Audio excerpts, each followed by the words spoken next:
This video is brought to you by AKS IAS. Penkeesu Dheeraj Reddy. Yes, sir. What is your native place? Nalgonda, sir. Nalgonda. Proper Nalgonda? Nalgonda town, sir. Nalgonda town. So is this your first attempt? No, sir, second year. In the first attempt, what was your achievement? Did you clear your prelims? No, sir, couldn't clear. So this time you are going for interview Yes. in the second attempt. Your optional is anthropology. Yes. You did your graduation from? From Professor G. Ram Reddy Center for Distance Education, sir. OU. OU. Osman University. University. So it's not a regular stream. No, sir. Distance education. Yes. So did you choose for preparing IAS? You did not enter into any regular college? No, sir. Actually, in 2015, I entered into Computer Science Department of IIT Delhi. In the second year, I had dropped out of it.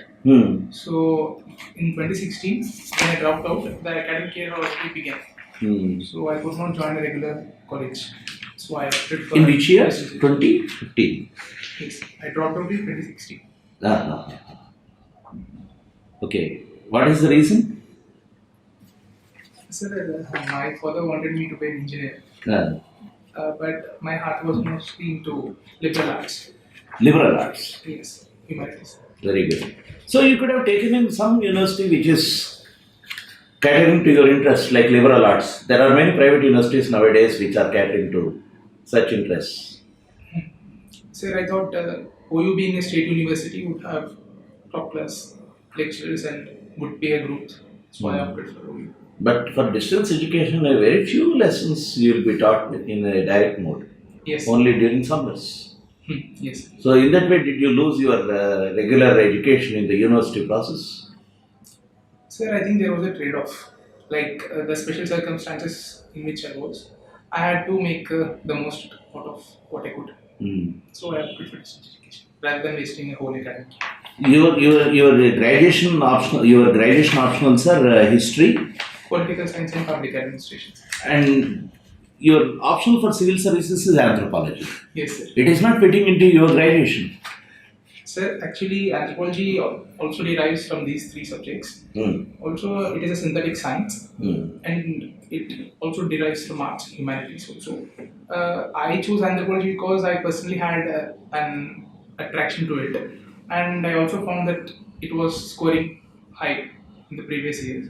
So, taking into consideration my interest and practical element of scoring high marks, I opted for anthropology.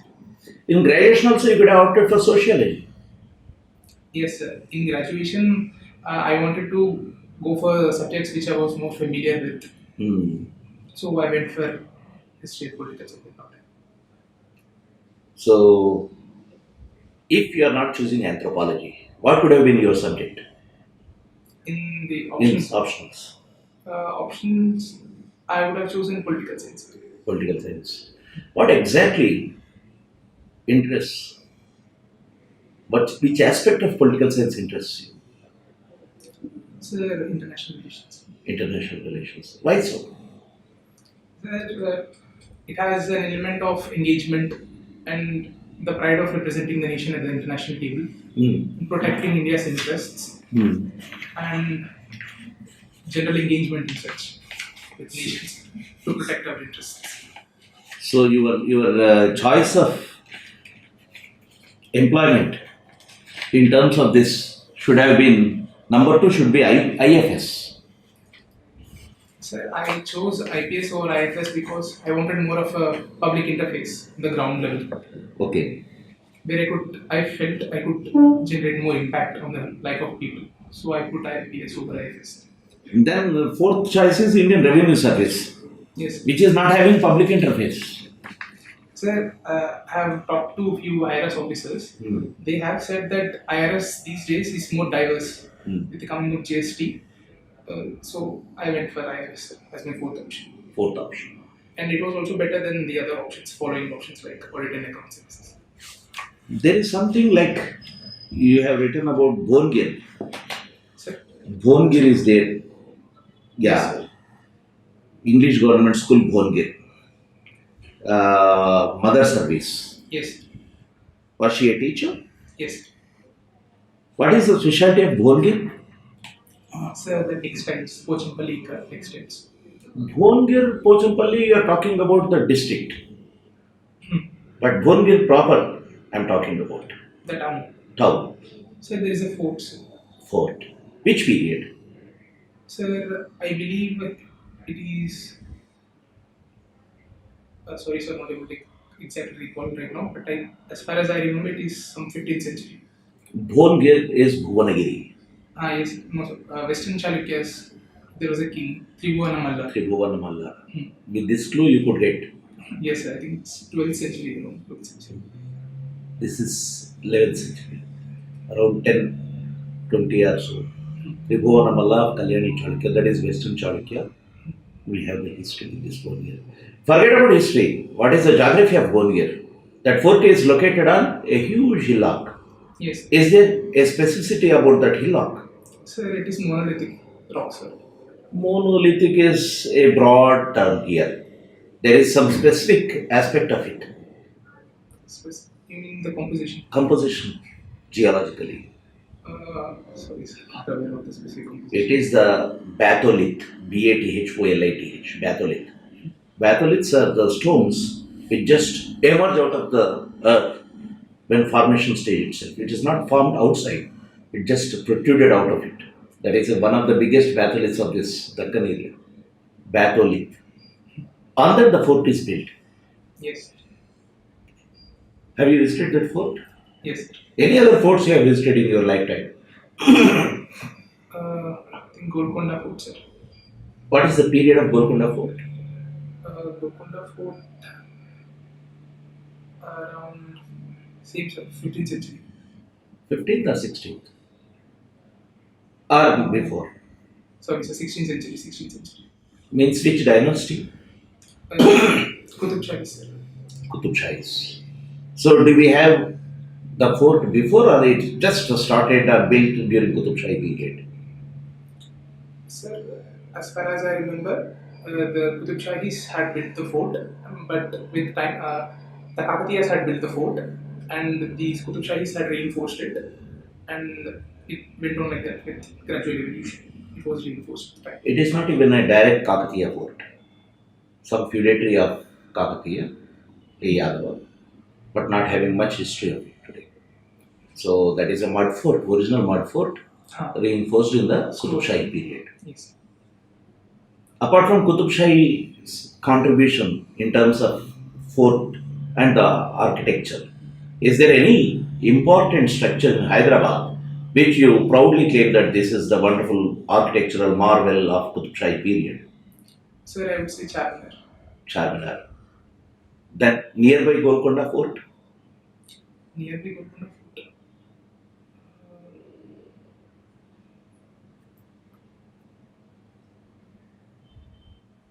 Not able to recall.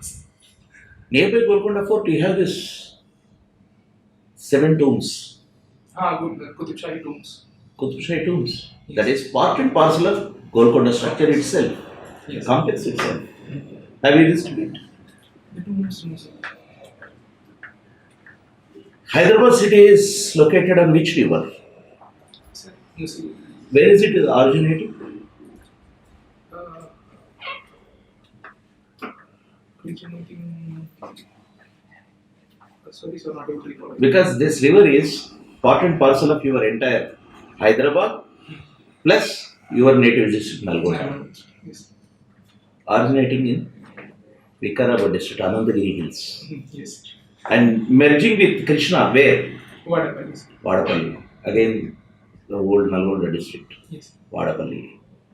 So, you know that there is one river in Hyderabad. Apart from Musi, there is another river in Hyderabad. Do you know that?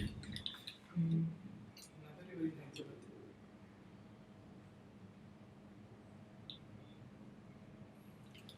Have you heard Isa? I think it's a tributary, sir. Smaller, of course. But Isa and Musi are different. Yes. Both meet in Hyderabad. Yes. Where exact location? Meeting point. Sorry, sir. Not able to. That is Langarav's Bapughat. The Isa and Musi.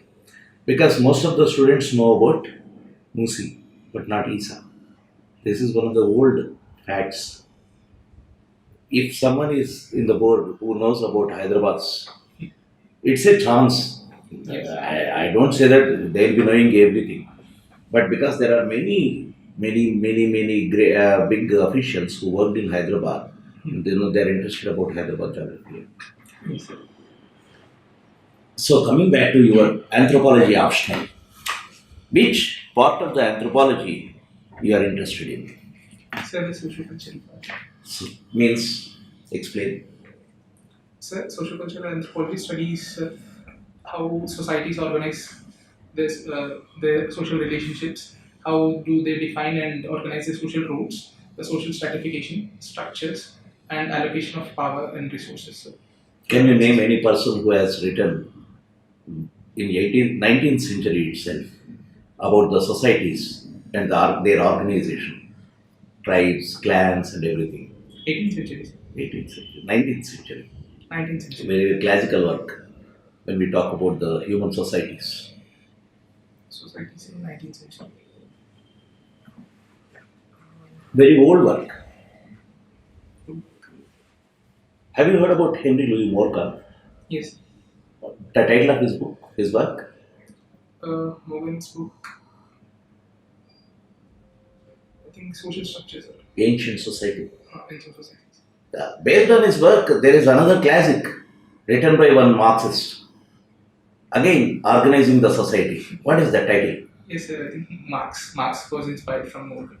What is the title? If it is Marx? Das Capital. No. No. It is just guess. You guessed since I said Marxist. But there is another Marxist apart from Marx. Engels. He wrote a book giving you a clue. Do you know what Engels has wrote? Any titles of Engels? Sir, he collaborated with Marx for the Communist Manifesto. Apart from that, is there any independent book on his to his credit? Not able to recall it. ఇంకొక 1 hour అవుతుందన్నమాట ఇది ఇక్కడే కూర్చుండాలి బాక్లో ఉన్నాను right ఒక 1 hour అయ్యారండి okay sorry yeah please Sir, not able to recall it. Sorry, sir, not able to recall it. Family state, the origin of family, state and private property. This is one of the book he has written based on Morgan's work. Yes. Origin of family is one of the important aspects since you talked about social organization. Yes. Is it not? Family is part of a social organization. Yes. Then what exactly is matriarchy? So, matriarchy is a form of society, social organization, where power is exercised or transferred from mother to daughter. Sir. Do we have matriarchal societies today? Or did we had in years, recent past, 2-3 centuries back, or some in recent memory? Sir, I would say the Amazons, sir. Amazons had matriarchal societies. Yes. In Indian context? In Indian context, the Lakshadweep, sir, Lakshadweep Islands. And to some extent, there is an element of matriarchy in Nairs and the Garos, sir, due to the matrilineal there. It is which part is important, whether matrilineal or matriarchy? In those two tribes. Yeah. Those two tribes are matrilineal, sir. Then matriarchy. Sir, I have a different opinion on this because the Avanku local element is very strongly prevalent in the Nayars, sir, and also in the Garos, because the uncle, he exercises a lot of power in there, despite the matrilineal present there, and they are the de jure authorities, but de facto power is exercised by the uncle, sir. Yeah. So that is why I said which element is important, which element is dominant, whether matrilineal or matriarchal. Matrilineal. Sir. Matrilineal.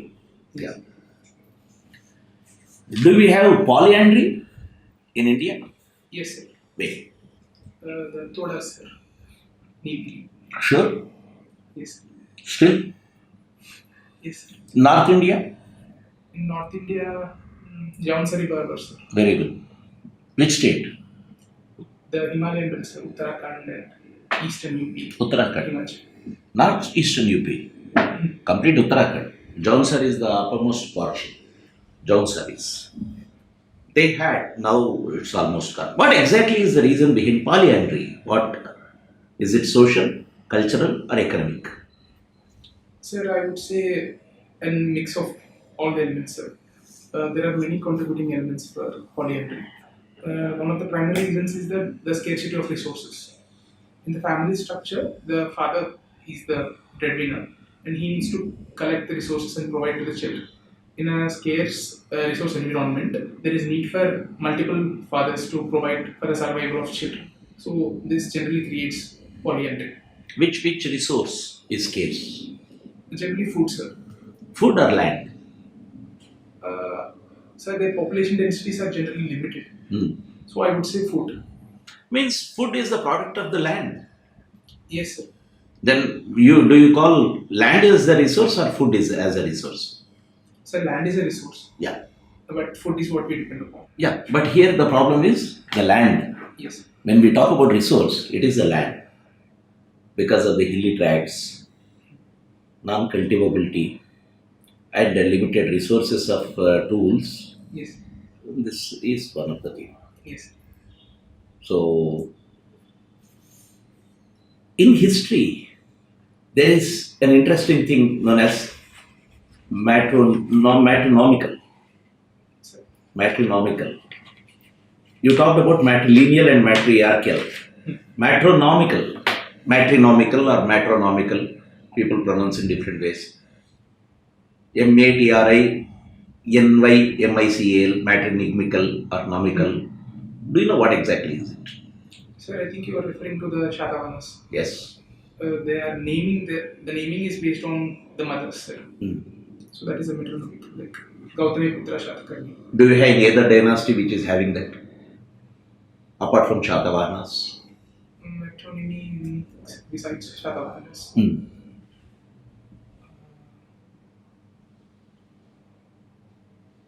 Think about the successors. Who are the successors of Shatavahanas? Sir, I would say the Guptans.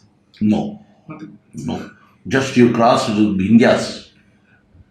Okay. And even if you say 1-2 centuries. There will be the Ikshvakus. Ikshvakus, successors of Shatavahanas. Yes. They also have the same tradition. They continued it. Yes. Is it not?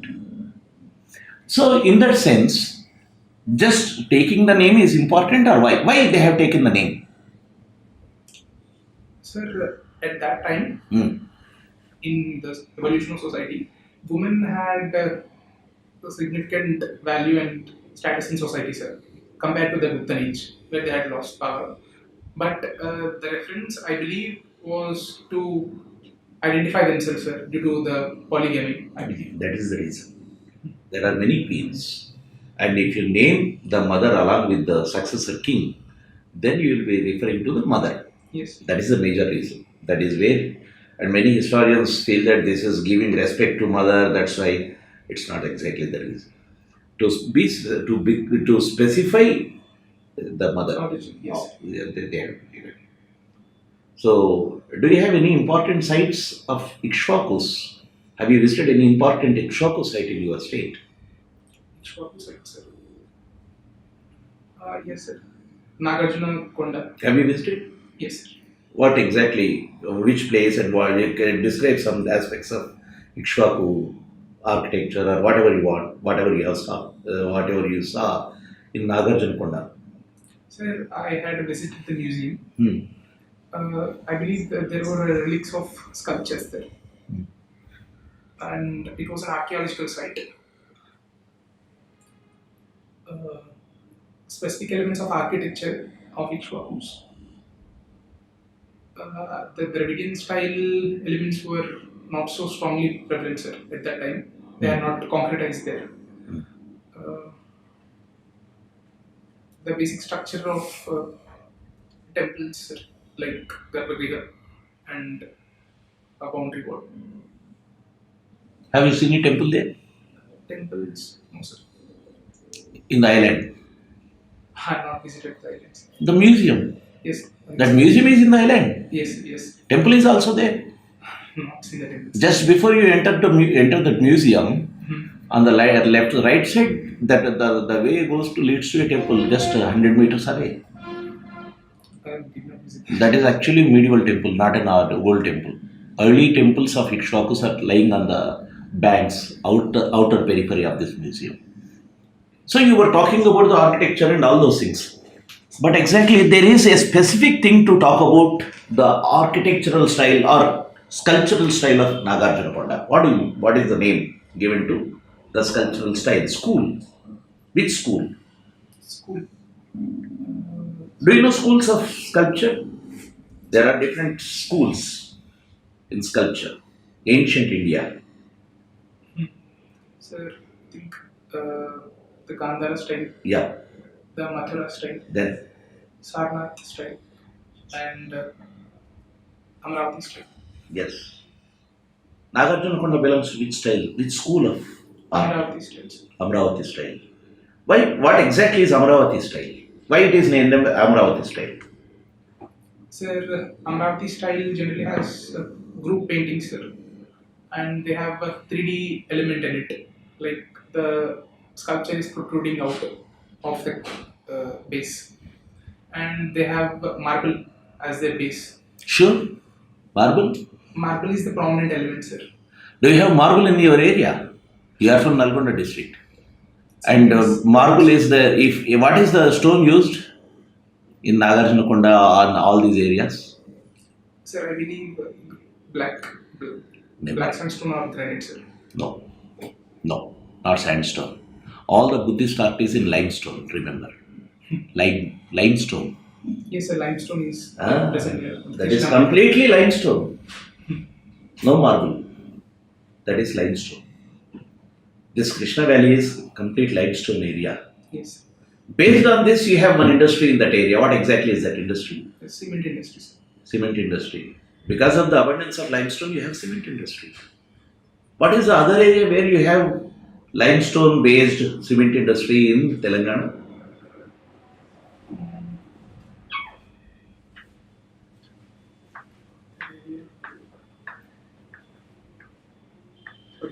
Vikarabad region. Tandur. Not a sir. Tandur is having cement industry. It's because of the availability of limestone. Yes, sir, Tandoor industry. Again, we have limestone in North Telangana. Which is the area? Not Telangana.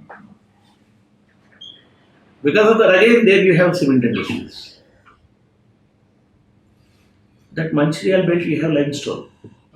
Not This is all geographical. These are the areas where you have the abundant limestone, and that helps you to have cement industries. And limestone is a basic material used in Amaravati school. Amaravati school's common feature is this runs in Krishna Valley. Why it is named as Amaravati school? Why not Nagarjunakonda school? Sir, the prominence of Amravati Stupa. Are you sure? Sir, in my limited knowledge, the Amravati Why it is known as Harappan culture? the site, sir. Harappa was the first. Why not Kalibangan culture? Sir, they named after the first site they The discovered. same answer for your Amaravati. Did you get my point? Yes. Amaravati was found much earlier, and first time they have noticed the sculptural style different from Gandhara and Mathura, and they named it as Amaravati School of Art. If Nagarjunakonda would have been seen first, sighted first, or excavated first, it would have been known as Nagarjunakonda School of Art. Yes. That's a simple reason. Okay. So coming back to this distance education aspect of it, and I want to know, distance education is a big, what you call, it has become so popular in recent times. Recent means for the past 20 years. Do you see a difference between the distance mode and the regular mode? Yes, sir. I believe distance education is more flexible, sir. You can pursue it while also carrying out another economic activity, or it gives more flexibility, sir. And also, it has more reach you can reach the remote corners by gearing up to satellite technology as such and digital education. What are the disadvantages? So disadvantages say limited interaction, direct interaction is limited, and the quality of textbooks is a bit low. Sir. So, which dominates in this? If you see negatives, pros and cons in regular mode and distance mode, which is the most what you call which is more appropriate for a better learning? Sir, before the pandemic, I would have said regular education, but with the pandemic and during the pandemic, distance education, if properly leveraged, could have worked wonders. Sir. Can you think it can be catered in a proper way in a country like India? Yes, sir. But certain steps need to be taken. Sir. What are the experiences we have found in the past 2 years? Have you gone through the reports of learning methods or learning outcomes in the pandemic times? Yes, sir. So students have dropped out of schools, sir, and the learning outcomes had fallen, both in foundation numeracy and literacy. Students were forced back into child labor, and due to the gap, they had lost touch. So there was a loss of 2 years sir, to state. And So, if that is the case, then what do you think about? You said that with some small corrections or some steps we can do it. yes, sir. Then are you ready to change your statement after the discussion? Sir, I said if you had properly utilized it, like there was digital divide and people were not able to access textbooks. And I believe you need to evolve a hybrid model, combining both direct and distance education to find a proper mix. Because in the remote corners where the teacher availability is less and infrastructure is poor, the quality of teaching is not up to the mark. Distance education is a potent tool, and to the people who have dropped out and who had had a break, to bring them back into the loop of education, distance education would serve as a stepping stone to integrate them. That is true, but do you think your steps will help in this country, in the present scenario, that digital divide and lack of many resources, and the social constraints are there, economic constraints are there. Do you think this can happen? Sir, as I said, you should have used it as a complement to the regular education, Only. as a force multiplier. If you had solely relied on distance education, it would have it would have broken down due to the structural inequalities over there, access problems, social problems, economic problems. You said about the child labor. What are the reports? Have you gone through any reports? Many children were forced back into the child labor. Any reports have you gone through these days, post-pandemic? Sir, I think there was a report by UNICEF. Hmm. They had said that in certain states which had vulnerabilities like poverty and the marginalized sections who had not access to social security networks, and they had been involved in jobs which had been affected by the pandemic, they had suffered more. What are the states? Sir, as far as I can recollect, the migrant states, UP, Bihar, Jharkhand, Andhra Pradesh, Telangana were included, sir. Andhra Pradesh, Telangana. Yes, sir, Telangana was there. Into These vulnerable states, sir. vulnerable. What about Odisha, Odisha, yes, sir, Odisha was also Rajasthan, there. Not able to recollect, sir. Bihar? Bihar was there, sir. Bihar was there. During the pandemic, which states you could see? We'll take 1 minute. Yeah.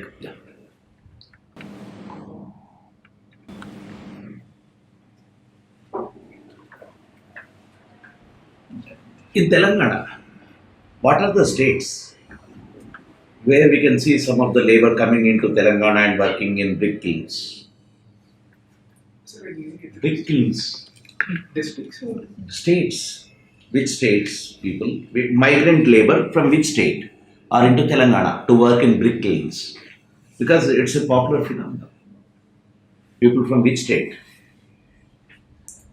Sir, I'm not exactly sure, but I not exactly sure, sir. But I remember reading that Bihar and Jharkhand built. Odisha is dominant. Okay.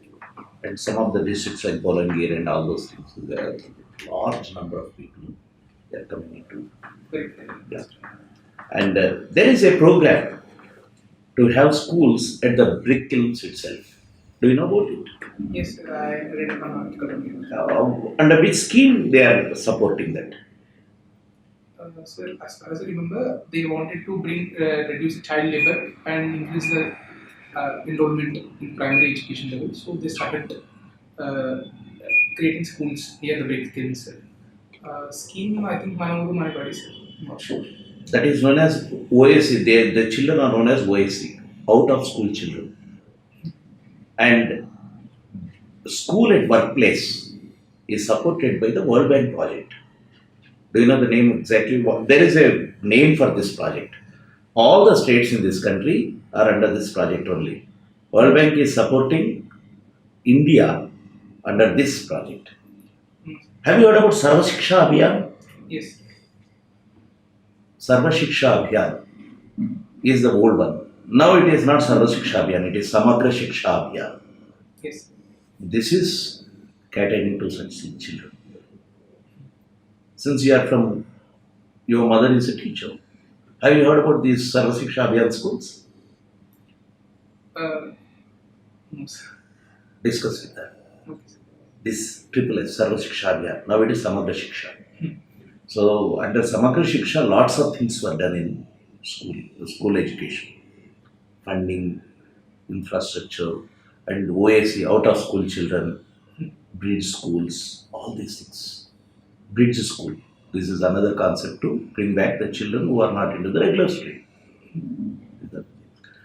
In your intermediate, I believe, your second language or your optional, what exactly is that? Sanskrit. Yes. Yes. Let's talk something about Sanskrit. 12th standard. Why you chose Sanskrit? Sir, just because people were choosing it for higher marks, sir, and trying out a new subject. You don't get more marks in Telugu. Yes. Sanskrit. So, what did you learn in your academic career through choosing Sanskrit? Can you name some of the poets whose works you have studied in class 12? Not in a big way, but at least you might be knowing some of the names. Poets, sir. As to the Sanskrit poets.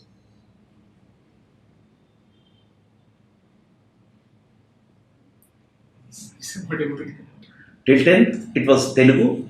Yes. Can you name some of the poets Telugu poets, sir. you studied in your schooling? Vemana, sir.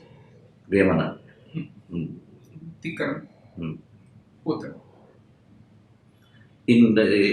Have you, I think you should have Raghuvamsham or Kumara Sammoham in class 12. Have you heard about Kalidasa? Yes. Did you have any chapter about any part of Kalidasa's works in your Sanskrit? No, sir. Do you remember remotely what exactly you have studied in the Sanskrit? You might have answered in English only. Yes. Then you should have written some prose also. Yes, sir, in English, sir. In English. What was the story? Can you just recollect any story written from the classic? No. Sir, Kalidasa's works were not included in the syllabus. Whose works were included in your syllabus? I'm not able to recollect, sir. Sure, leave it. So, are you interested in literature? Do you read novels, fiction, or any genre? Yes. English classics. English classics. Yes. Who is your favorite author? Sir, I would say I have not read a bunch of books under single authors, sir. I have read good quality books from multiple authors. So, from what I've gathered, I would say Charles Dickens. Charles Dickens. The Tale of Two Cities. What exactly is the essence of Tale of Two Cities? Sir, it is based on a strife or it is a social setup of French Revolution, sir, and it is based in two cities, London and Paris. It displays how people have experienced the revolution on the ground, both the upper classes and the lower classes. So it was a compelling storyline. Sir. Apart from Charles Dickens, any other author? I would say Jane Austen, sir. Title? Pride and Prejudice. Pride and Prejudice. You have talked about the classics. But what about the contemporary English writing? Do you have any idea of contemporary English writing? Yes, I have read The White Tiger by Arvind Adiga. Arvind Adiga. Arvind Adiga is having some similarity with you. What exactly is the similarity? I think he was an IIT guy, sir. Yeah. Sure. And bureaucrat background. Yes. There is another man who is a popular, Chetan Bhagat. Yes, sir. You talked about two cities. There is another novel by him, two states. Chetan Bhagat. These two states, have you read two states? Sir, I know the storyline, but I haven't read the book. Have you watched the film? Yes, sir. What exactly is the story of these two states? Sir, it shows when two people are married and they come from two different ethnicities and cultures. The general stereotypes each holds regarding the other, and what difficulties would they face in trying to put up the marriage and to sustain it, and convincing the families to get on with it. Apart from Arvind Adiga, any other? Sir, I've read The Suitable Boy by Vikram Seth. Arundhati Roy? Arundhati Roy, I know the storyline, sir, but I've not read the Which book. one? God of Small Things. What is the latest novel of Arundhati Roy? Arundhati Roy, latest novel, sorry, sir. So after God of Small Things, she completely focused on political writing. Yes. And after a long time, she has written a fiction. So it's not able to recall. Just refer. Jhampalahari? Jampalari, no sir, not read her books. Have you heard the film Namesake? Yes. Who is the author of the Namesake? I think, sorry, sir, not able to recall. Okay, anyway, just you talked about this contemporary English writing or novels. What about the literature in Telugu? In Telugu, I've not, unfortunately, I've not read much in Telugu. So why? You, though English is not your culture, you are not from the basic English culture. You have read the classics, but you couldn't, or you never had an opportunity, or you were not into reading Telugu literature. Why so? Sir, As a student of social science, you analyze yourself and tell me the reason. Sir, the reason I was attracted towards the English books was that during my school age, I was exposed more towards the English books present there in libraries, sir. So, unknowingly and unconsciously, due to the exposure to the English books, I found an interest into it. So, in that way, I had not had an opportunity to explore Telugu literature, and I was exploring more of English literature. Do you read newspaper regularly? Yes, Which newspaper? the Hindu, sir. In your mother tongue? In the Telugu paper, not so frequent, sir. Why so? I've lost the touch of reading fast, sir. So it takes a lot of time. As an administrator in future, you should be completely mingling with the people, Yes. the local populace. If you are allocated to some other state, you will be forced to learn the new language and these things. But you did not inculcate the habit of newspaper reading in your own mother tongue. Is it not an impediment? Sir, I would not see it as an impediment. I chose the English paper simply for the purpose that it has a more broad coverage of national and international issues rather than local issues, which are generally focused by the local language papers. But how do you understand the local issues without going through the local newspaper? Sir, the sections, the 2, 3, 4, and 5 sections of the local edition of Hindu also cover the local issues, sir. Very, very vaguely. I could read Hindu. Yes, sir. Yeah? You will be reading the Kerala's local news also in the newspaper in Hyderabad. How it is going to help your local understanding? There is a difference. This is a big difference between North Indian and South Indian students. all the North Indian aspirants, they read the Hindi newspaper too. In South India, we are more into English education and we lost our touch in regional language. I have interacted with many people in North India. So, better you read newspapers always. Telugu newspaper. Since you lost touch, your slow reading and these things will not help. You can read Charles Dickens, but you can't read a newspaper means what? Do you think there is some problem in understanding? Sir, not in understanding, but as I said, it takes more time to grasp information because I've lost. But it's a problem of habit, Yes, sir. is it not? Yes. It's because we didn't. Now we couldn't. That's it. Simple answer. Nothing more than that. Yes. Our what you call our understanding or our habits are forcing us not to be local and only global. I'm giving a statement. Now education is more global than local. Do you agree with this statement? So the broader trend in education as such has been oriented towards global. That element I do accept. But I do think because of the state education and state boards, the local element is also included, sir. In new education policy, what exactly is the gist of the new education policy related to this global and local aspect? Sir, Have you gone through the new education policy Yes. recently introduced? Yes. Sir, it gives, there is a section focused on providing education in the media of mother tongue up to 5th class and preferably up to 8th class. So, and there is also a provision for university in Pali, Prakrit and Persian and giving fillip to Sanskrit in higher education institutions. So, by these steps, Do you think by simply making a provision for Pali, Prakrit, Sanskrit, it will help? Or is it just an eyewash? sir, I believe it is a good step and we have to start somewhere. You have chosen Sanskrit for scoring marks. And in post-graduation or there you have given Pali, Prakrit, Sanskrit. And in civil services you have Pali as one of the optional. How many choose Pali as the optional? Not many, sir. Everyone will go for anthropology. Is it not?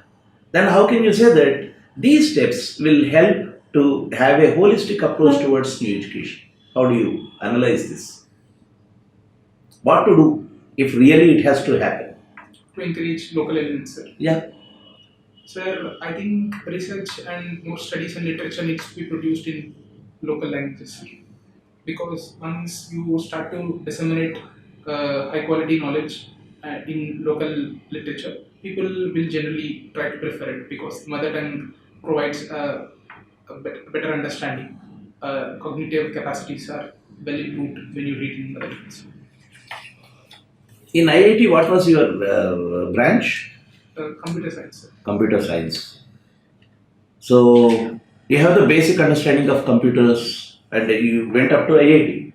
Yes. So now there is a thing about artificial intelligence. This artificial intelligence, do you think that it is going to be a boon or a bane? Sir, just like any other technology, it has its gifts and caveats. We need to be careful around. Coming to gifts, it can provide more of a personalized experience and it can divert people from manual and hard work to more of a soft and technological and skill based work. Repetitive work can be replaced with the machine and sophisticated AI powered robots. Coming to the negatives of it, there is a need to upskill people who have been left behind. So this widens the social gaps. People from the marginalized sections are more vulnerable to the advent of AI. And as the World Economic Forum report says, in 2040, 45% of the jobs would exist which are not existing today. So there is a high-paced and accelerated change happening, and we need to gear up our education systems and skilling frameworks to live up to it. Again, there is a divide worldwide. Countries in Africa or Asia are populous and poor.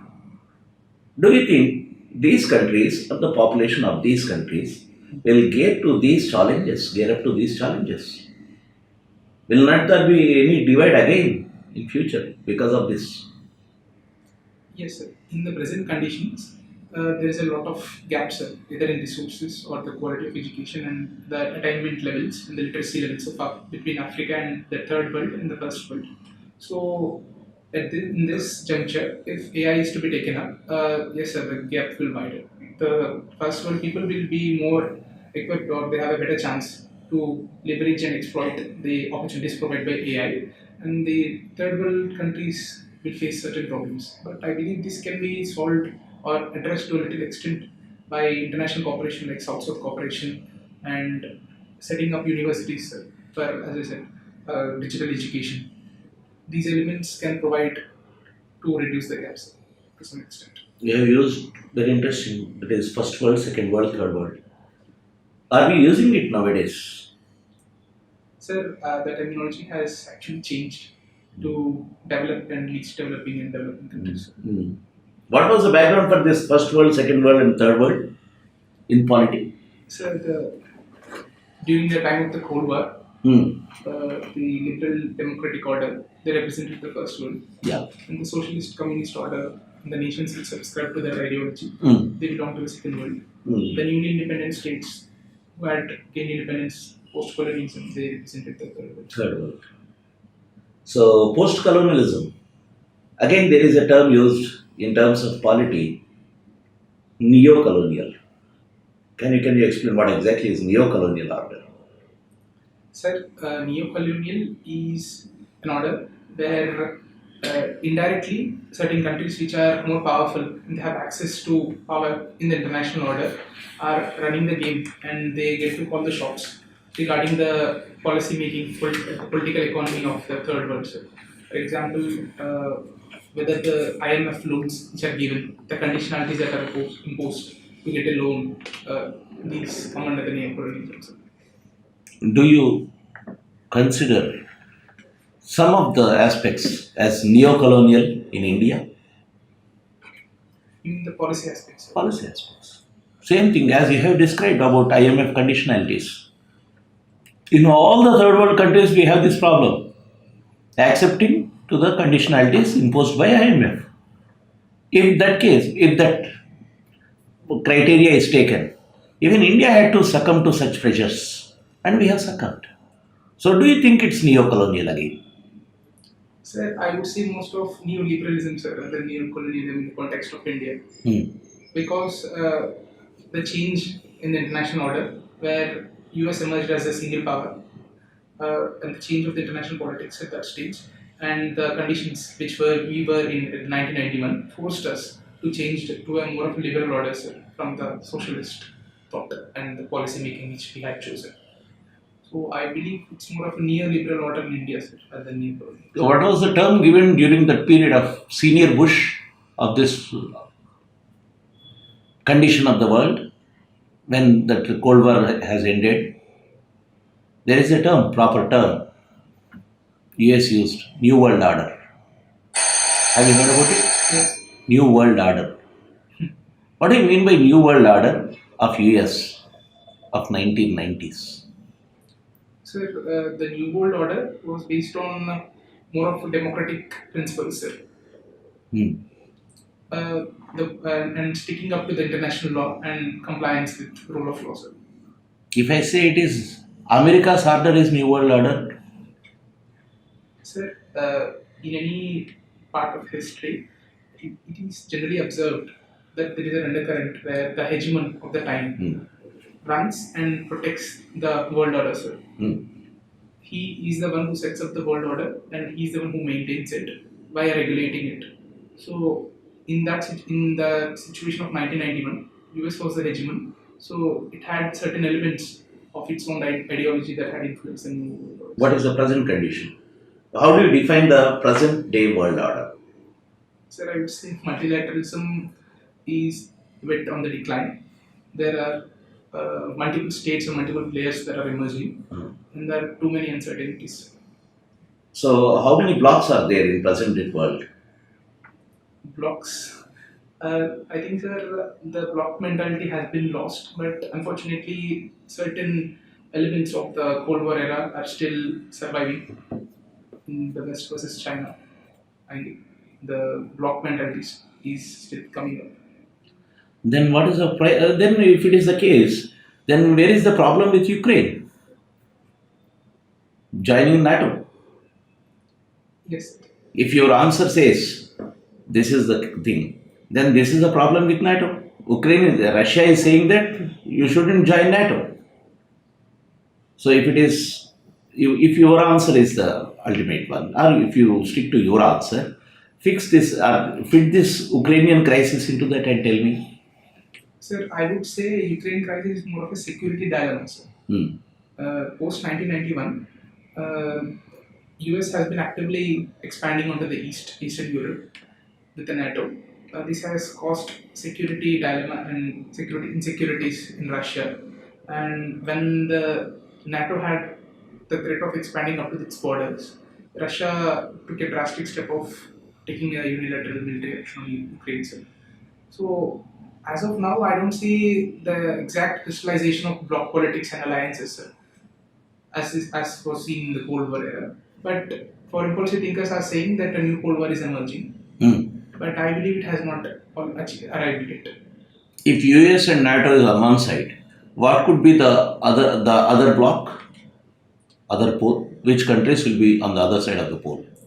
Sir, potential Potential. counterweight to NATO would be an axis that would consist of Russia, China, Iran, and possibly Turkey, sir. India. India would stay neutral, sir, to protect its interests. Then what will be the problem? What will be the position of India in Shanghai Cooperation? Sir, SEO, India has joined SEO for its own interests, sir, to engage with multiple agencies in areas like security, primarily security, terrorism, and these growths of economic trade and activity, commerce. And trying to engage with multiple players rather than sticking to our strong relations with the US should be counterbalanced with our relations with Russia and China and the Central Asian nations for access to energy resources. So, Is there any damage in the recent times because of this Ukrainian crisis? Is there any damage with the ties with US, our relations with US? sir, because at such junctures where sensitivities are on high and nations are the pitting the third world nations against each other, and they are forcing them to join blocs or take a stance against each other. India has taken a moderate stance, balancing its interests and principles. We have taken a stance where there is chance for de-escalation and peaceful settlement of the crisis through dialogue, sir. So there are, due to the in the context of the visit of NSA of US recently, the Lipsing, they have been warning us that there would be consequences for our stance. But I believe India-US relations are broad-based, and there are well-seasoned diplomats in the inner foreign policy establishment who can walk the tightrope, sir, the diplomatic tightrope. So we would still pass through this crisis with maintaining good relations with all the great powers, sir, Russia, China, US. What will be the fallout of Afghanistan, the US pullout of Afghanistan? Pullout from Afghanistan. So consequences for India or the world? India. India. So I would say more of security crisis, sir, because of the Taliban. The governance framework in Afghanistan has weakened, and there are multiple grey areas where ISIS is growing, and ISIS is directly challenging the authority of Taliban also. So there is a chance that this security crisis can spill over to Kashmir, sir. How many days passed since US pulled out of Afghanistan? How many months? Uh, Approximately. I think 15 months, sir. Is it so? 1 year passed? 1 year has passed. Okay. If 1 year is passed, then the situation or the apprehensions which were there when the pullout was happening, actual pullout was happening till date. Is there any change in the what you call our understanding that we'll have some security threat because of the pullout? Yes, sir. The Taliban 2.0 had promised that they would be more democratic. They would still be an Islamic republic, but they would give free leeway to women to pursue No, no. education. Is there any fallout on India? We had apprehensions that there will be a big fallout, impact on Kashmir and all these things. Yes, sir. Did it happen in these days? Sir, in light of only the 1 year which has happened, the security situation has not escalated to the extent we had estimated, sir. Why so? I think Taliban is more concentrated towards consolidating their own regime and gaining legitimacy in the international order. This is important. That legitimacy aspect is important. Yes. Taliban has changed its tone and tenor which it had before. Now they are trying to be the legitimate rulers. In this process, what is the role of India? What we are doing in this process? Are we recognizing it, or are we just being silent, wait and watch? Yes, sir. Till Taliban had taken over, we had strong cordial relations with the president of Afghanistan, Mr. Ghani, sir. But the sudden takeover and the violent nature in which it happened forced us to take more of a wait and watch stance, sir. Because an immediate acceptance of Taliban as the legitimate rulers of Afghanistan would create problems in as such, sir, because it is at the end of the day, it's a bargaining chip, sir. And we would like to use it to impose on them more of we would try to impose international law on them so that they can be credible players and responsible actors who would stick to international law rather than being a rogue player. One more question on international relations. What exactly is the problem with our immediate neighbors, Nepal? Yes, Nepal. We have a traditional roti-beti relationship with Nepal, sir. Free flow of people and cultural ties. But with the rise of China is increasing its presence there. Politically, it's supporting directly and indirectly the communist parties of Nepal, and we are losing that much of influence.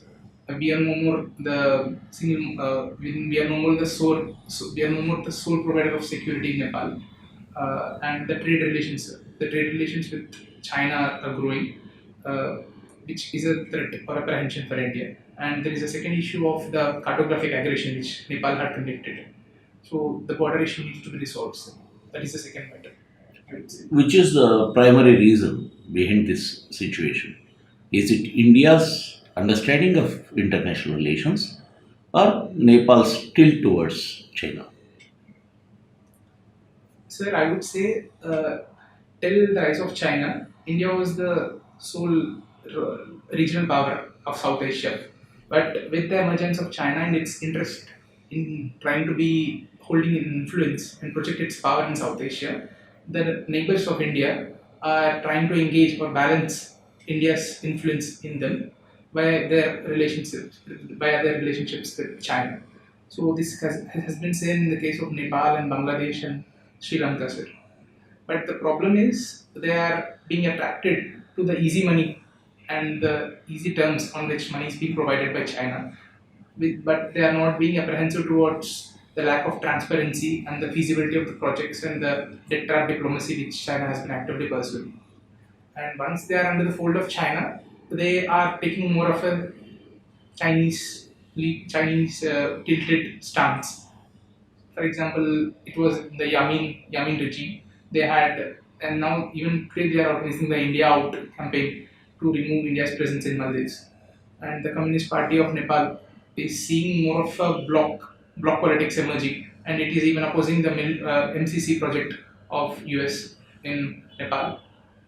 So I would say the changing realities of the time and the emergence of China and its presence in South Asia is helping new players in the region. The smaller neighborhood political parties are acting up due to the changed realities, sir. Is there any big brother attitude towards Nepal from India side? Because they accuse this always. Yes, the smaller neighbors have always seen, or they have been apprehended, or they have had apprehensions of the big brother nature of India, sir. But India has been sensitive towards the neighbors, but there are certain flagship incidents like the 2015 blockade with Nepal, which had created tensions, and they had disturbed the cordial relationships we had with Nepal.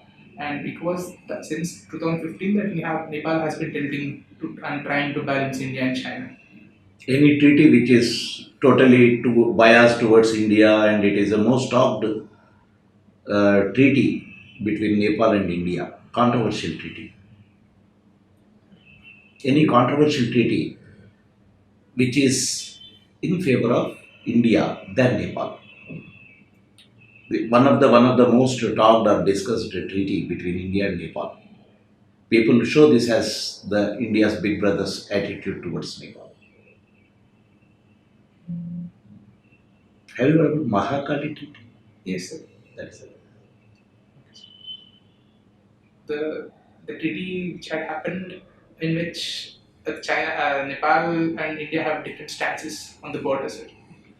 River watershed. River watershed.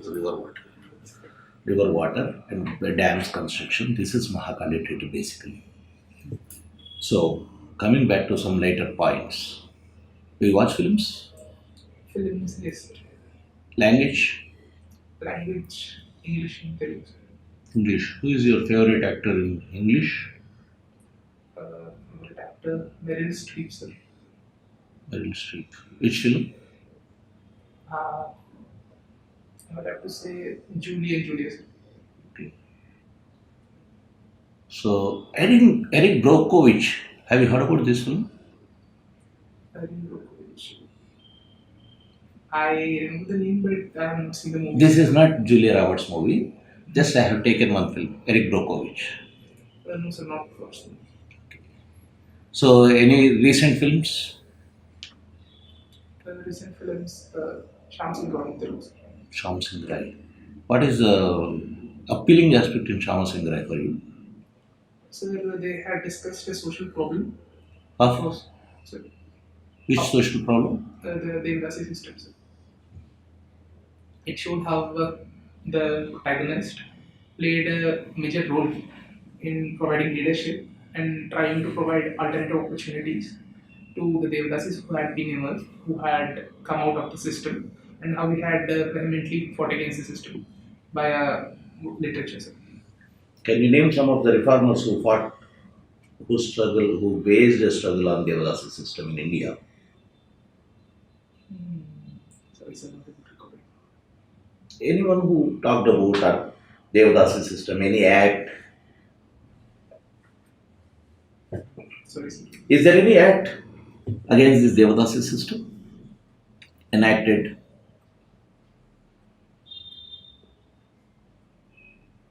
Sorry, sir. Go through the aspect.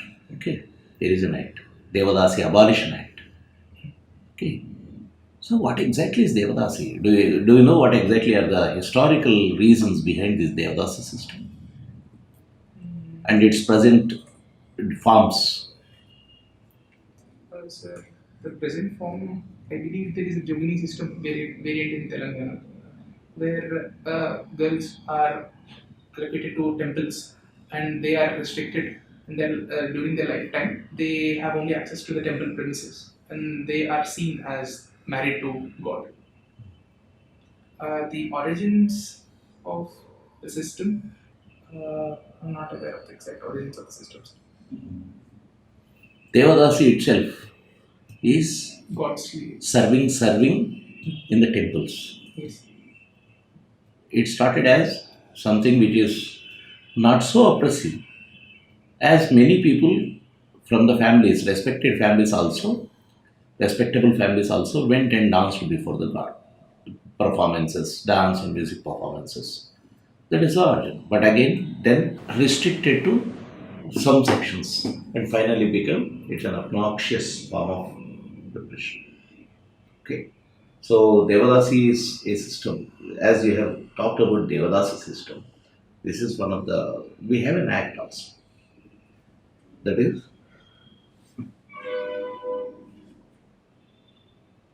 in present day society, which is the most important social evil or a practice which is hindering our progress?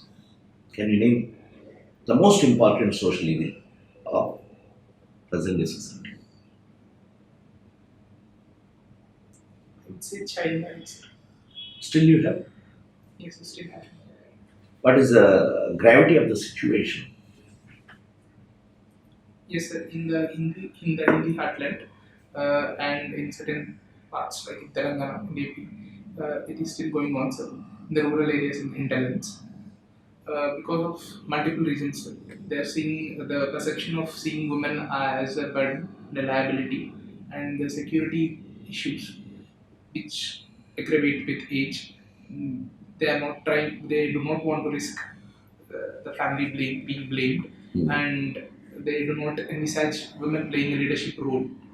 So, and these have factors and traditions are also added to child marriages. What is the enactment or what is the law to curb such practices?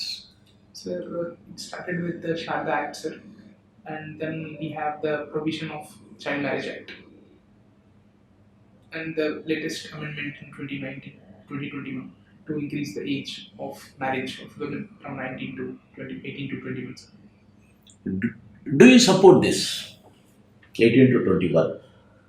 How it is going to change, how it is going to empower women by altering the, or but by raising the age limit to 21 for women? So the bill in its aims wants to remove the barrier or the inequality in between men and women, at least in the age of marriage, by bringing a parity between men and women. Sir. It would have positive consequences like reducing child marriages, or I would say early pregnancies, which would happen in the age of 18 to 21, where MMR and IMR are high. And I would say with the age of marriage being increased to 21, women would more want to pursue higher education and they have higher chances of financial independence. And this would help create a more gender inclusive and a gender equal society, I believe. So. But there are certain oppositions to this act which say that when you are instead of increasing the age to 21, maybe you should equate the age of men to women because you have the power of vote at the age of 18 and you are not giving women the right to marry at the age of 18. You can choose your representative, At the age of but 18. not the partner, Partner. life partner. Yes. Really, do you think that marriageable age, in what is the minimum age in advanced countries? Sir, it varies, sir. In Netherlands, I think it is 16. So there is a variance from 15, 16 to 18, sir. The upper age limit is 18 in the whole world. And if you are increasing to 21, how do you justify this? How do you justify this hike, increasing the upper limit to 80, 21? And it's not what you call mechanically reducing 21 and 18 by saying that both can marry only at 80, 21. Do you think it is going to empower women? Sir, I believe it will bring about a positive change. First, about seeing them as an equal partners. Because there is First of all, let me ask you a question. Why there was a gap between men and women at the marriageable age? Was there any scientific evidence, or what exactly made our constitution makers or lawmakers to have this difference? sir, there is a general myth that women mature earlier than men. Hmm. That was one of the contributing reasons. Is it a myth or scientifically proven? So feminists say it's a myth, but Hmm. from anthropological knowledge, I can say that the adolescent age, or the age crest, or when the age pulse, the growth pulse happens 2 years earlier in women rather than men. But maturity, as such, I think in today's age and time, there is a need to view women and men on the same platform. Then by raising, are we not making women more vulnerable in the hinterlands? Vulnerable. Yeah. Sir, I think this is a positive step, but there are certain issues that are rising up, as I said, vulnerability. But we have to, I think we should be having a policy where we are tackling this, like ensuring women's safety, rather than saying that women, because this has the pros outweigh the cons, sir. Because they can have higher education, they can have improve their socio-economic situation and reduce the IMR and MMR incidence, sir. So I still think it's a good move. Yes. What about the practicability? Yes, sir. See, when we have long years of this enactment, child marriage prohibition, still we haven't achieved it. Now we increase it to 21. Is it going to help? So it is a positive step and ideal we have been setting for ourselves. But we need to improve on the implementation part, sir. We need to go for monitoring and we need to go for behavior change. We need to learn from, we need to work with NGOs and civil societies to improve the enforcement of the act. As we have seen in the Ganjam district of Odisha, where they have come up with a Nirbhay Card initiative, where they have provided incentives at the birth of the girl child, which will grow and which will help them in pursuing education goals because they gave it as a lump sum on reaching the age of 18. And they have also come up with an initiative where any person who is going to report a child marriage is going to be given a prize money of 50,000. And I remember Athar Amir IAS in Rajasthan, I think Barmer district, sir. He had created a coordination in the girl children itself of the district. They would report any child marriage happening. And broader behavior change campaigns need to be taken up, sir. Do you have such examples in Telangana? Yes, sir. The scheme Shadi Mubarak and Kalyan Lakshmi. That is government side. You talked about NGOs. NGOs, so it's not aware of them. Telangana is a big state where we had such experiments and we worked. MB Foundation, so Nalgonda, Suryapet, Devarkadra, lots of things happened. Stopping child marriages, Srikalahasti campaign. So why I talked about is, because of these examples you have studied in somewhere in our preparation period. But there are examples in your native state also. Very popular examples. You should go through them. Sir, will you repeat the name? MB Foundation. MB Foundation. Child marriage, they have stopped. Hundreds of cases. In Srikalahasti, there was a huge campaign. And because of that campaign, the government has given a new thing, child marriage rules they have created. And without having the birth certificate, you cannot marry in a temple. Before that, this happened in 2008. 2006. 2006, there was a huge campaign in Srikalahasti where on the Mahashivratri day, there used to be at least 2,000 child marriages at one stroke. 2,000 one day. And there was a big campaign. After this, the state government, Human Rights Commission, there was a public hearing. And the rule was made that without the birth certificate, the marriage will not happen in any school, any temple. Yes. And since then they have started. Another move could be registration of marriage. Registration of marriage. That is made part of the effort basically. And that rules, Child Marriage Prohibition Act rules, framed in 2006 or so in AP. That is because of the NGOs, not because of the government. It was a huge campaign. Okay, why I have shown this? In the process of preparation, you might have studied about examples of other states. But what about your area? I was not aware of it. Is it not? That is where we have to improve upon. Anyway, good talking to you, Dheeraj. Can I ask? Yeah. So, Dheeraj, both of your parents are school teachers, right? So, mother is a teacher, father is retired principal. Yeah. So they were Teaching. So he was into teaching profession, right? Yes. So both of them were into teaching profession. What is the impact it had on you in shaping your personality? Yes, sir. Coming from a teaching family, sir, my parents definitely emphasized on discipline and moderation, sir. Moderation, because we come from a middle class family. So having moderation, discipline, hardworking attitude, and perseverance I think this were hardware into me, sir, in my personality, coming from a teaching family. Okay. And you had mentioned about leading the freshers party or freshers organizing, right? You were organizing some freshers group. Yes. So, any specific reasons why did you mention it in your tag? Yes, So sir. you consider it as an achievement? Sir, in 12th standard, I come from a corporate college, sir. So, as an element of diversity or a break from the routine studies, organizing the Fresher Day provided me opportunity to connect with people, sir, and to get a diverse hands-on experience on organizing an event. So, it was an opportunity and I took it, sir. Okay.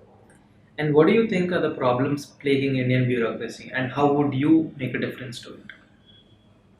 Yes, sir. The biggest problem I see would be the gap, sir. Having a MyBab attitude where they're not able to locate themselves. Can you repeat what you said? The MyBab attitude, sir. That is what the popular term is. They are not able to locate themselves in the people, sir. Or say their latest tendency. And I would say my contribution to bureaucracy would be to being more engaging with the people and making more moves to bring in transparency and accountability to bureaucracy, making it more participative for the people to engage with bureaucracy, sir. Do you regret having not completed your course at IIT? Sir, not really, sir. Because I had to make a choice and based on my interests and what I wanted to pursue, and the opportunity costs were high. But at that time, I took a call based on what I wanted to do in pursue in my future and what I would be good at and what I would be satisfied in doing. So I do not regret it. Any opposition from parents?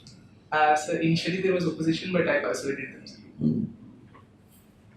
I persuaded them by saying that even if now, if I just wait for 4 years without looking for the future, I would face this problem 20 years down the line and 30 years down the line as a midlife crisis. And if I can't take a risk at this age in 20s, I would not be able to take a risk and reap the opportunities when I'm 30 or 40. So I took a call. Coming from a teaching family background, what do you think could be the measures to improve the efficacy of teaching in Indian schools or the pedagogy per se? Yes. Uh, from pedagogical perspective, I would say you need to bring in more of non-formal education, sir. Going for more experience-based education and trying to make it more interesting for children. Like in the early stages, we need to go for play-based learning and going for more of study tours and giving more opportunity for children to explore areas where they are more interested in. These areas would improve the pedagogy, sir. And to make teaching more effective, I would say try to engage in multifarious experiences. Like rather than having a passive teacher speaking and a child learning, I would want a proactive dimension where students would play their own role by experiences and taking up new and areas where they are more interested in. So this would be the difference. Do you think that the recent educational policy serves this purpose? Yes, sir. They have rewired the curriculum framework to the 5 plus 3 plus 3 plus 4 model, wherein they are seeing the early education stage of the plus kindergarten and the plus one and first and second standard as a group, where the 85% of brain formation is developing in the children. This is an area where Cognitive force. yes, cognitive capacities are developed at this age, and you need to focus more, and there needs to be more organic link up in the kindergarten and plus in the first and second standards, and you need to go for play-based learning. So they are going for a holistic education where they are trying to separate, they are trying to reduce the separations which have been traditionally placed between curriculum and extracurricular activities. So play-based learning would be more helpful. Can you name some experiments or some examples of such learning in India? Or theories or great institutions? The Krishnamurti Foundation, Krishnamurti School, JD Krishnamurti Schools, they give more of liberty to students to engage in areas where they're more interested. Shanti Niketan, that would be an interesting model, sir, because we are trying to bring synergies between the West and East in arts and sciences. In Telangana, I remember reading an article where in the preschools they had designed alphabets and numbers as a form of some snakes and ladders, where they are exploring each letter, going stage to stage, and trying to remember things which were engaged, which they see or as connected to that letters. So this evoked interest in the children. So these are the models I noticed. So, good, we have discussed many things like your personal things, your choices, and international relations. First, you tell me what are the things you have to improve upon? What did you observe in the entire process? Sir, state issues I'm not so strong upon. I need to work upon geography, especially, which I thought I was good at reasonably, but it seems there are elements I need to remember, and the centuries and all of the kings. I was not able to recall. I read it, but I was not able to recall the heat of the moment. And I would say international politics, I think I did fairly good enough. The other areas, opinion-based questions, I think I was fairly decent. The local aspects, I'm not much worried about the facts and information, but the conceptually you should be strong. Of course, concepts can be found only through having the basic information. This is where most of the students fail. For example, see, unable to talk about any chapter in your plus 2 Sanskrit, not even unable to correct even one thing. Whereas you can tell about Charles Dickens, there lies the gap between the holistic approach towards education. It's not your problem, it's a problem of the education. Many have second language as French, Sanskrit, French. So French also is most sought after second language because of marks. So when we speak very, very openly also in your interview, sometimes you have to hide such things. Hide means you should comfortably ignore, or you should answer it in a fair way. That is a major thing. Otherwise, what will happen? There is a big gap between what you are speaking and what you did. Is what I see you as a person who is pursuing his what you call ambition, just leaving IIT.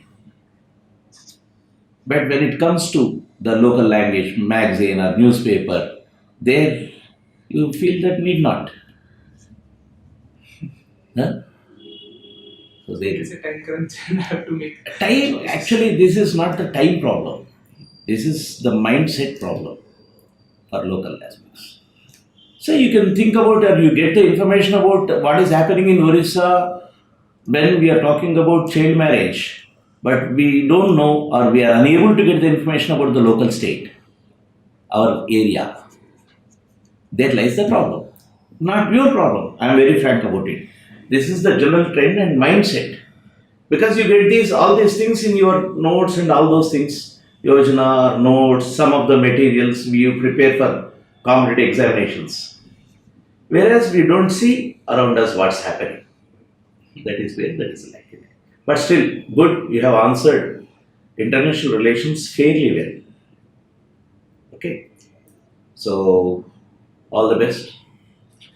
At times I immediately interrupted you and asked you some questions. There you can work upon. Okay. So I'm not brain eye pain nothing. Since morning I was into some serious work. By this time, unable to recall where some questions you have answered. Just you can recall, you can see.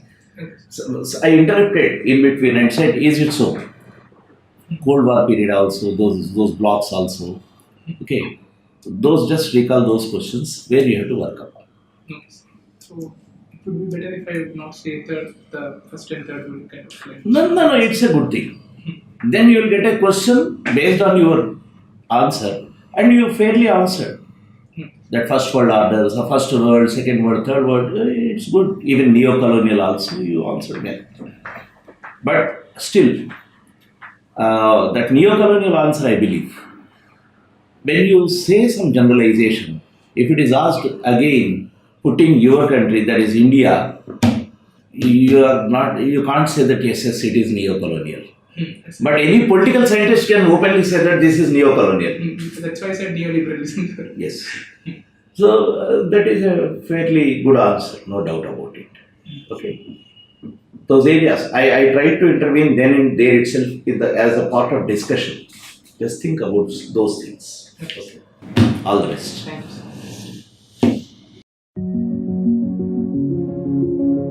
This video is brought to you by AKS IAS.